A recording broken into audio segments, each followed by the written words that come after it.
Hi friends, இப்போ நம்ம பார்க்க போகிறது வாழைப்பூ. அந்த பூவை வச்சு எப்படி நம்ம பொரியல் பண்ணலாம் அப்படிங்கிறத நம்ம பார்க்க போகிறோம். அதனால என்ன நன்மைகள் கிடைக்கிது, அதில் என்னென்ன நன்மைகள் இருக்குது அப்படிங்கிறத நம்ம இந்த வீடியோவில் பார்ப்போம். வாழைப்பூ அதிகமாக நம்ம ஏரியாலெலாம் அதிகமாக கிடைக்கக்கூடியது தான். ஆனால் அதோட நன்மைகள் பல பேருக்கு தெரிவதில்லை. அதை பற்றி தான் நம்ம இந்த வீடியோவில் பார்க்க போகிறோம். நம்ம அதுக்கு முன்னாடி நம்மளுடைய ஸ்பான்சர் பார்ப்போம். This video sponsored by BuyMode Shopping app. BuyMode e-shopping application is one of the online shopping app.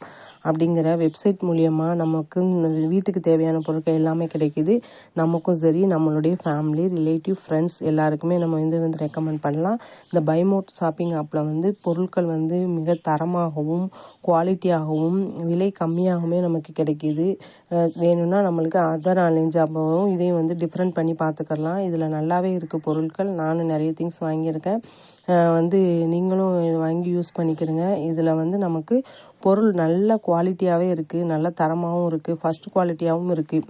எல்லாமே நம்மளுக்கு உயர் தரமாக தான் இந்த பொருட்கள் எல்லாமே கொடுக்குறாங்க. நம்ம பக்கத்தில் உள்ளவங்க எல்லாருக்குமே நம்ம இது ரெக்கமெண்ட் பண்ணலாம். நம்ம அதுக்கு அப்புறம் நம்ம வீடியோக்குள்ளே போவோம்.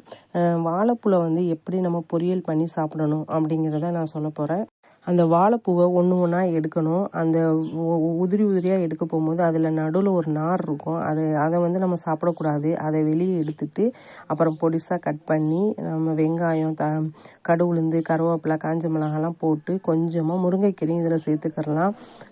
சேர்த்து நம்ம பண்ணோம்னா நல்லா ருசியாக இருக்கும். அதோட நம்ம கட் பண்ணி வச்சுருந்த வாழைப்பூவையும் போட்டு கிண்டி கொஞ்சமாக மிளகாத்தூள், மஞ்சத்தூள் போட்டு நம்ம இறக்கி சாப்பிட்டோம்னா இதில் அவ்வளோ நன்மைகள் இருக்குது.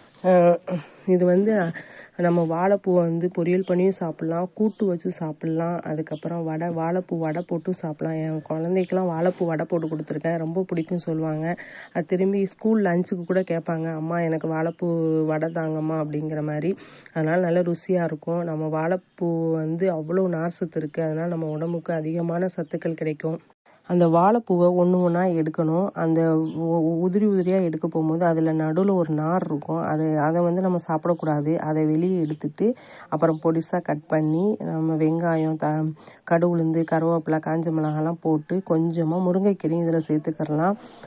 சேர்த்து நம்ம பண்ணோம்னா நல்லா ருசியாக இருக்கும். அதோட நம்ம கட் பண்ணி வச்சுருந்த வாழைப்பூவையும் போட்டு கிண்டி கொஞ்சமாக மிளகாத்தூள், மஞ்சத்தூள் போட்டு நம்ம இறக்கி சாப்பிட்டோம்னா இதில் அவ்வளோ நன்மைகள் இருக்குது.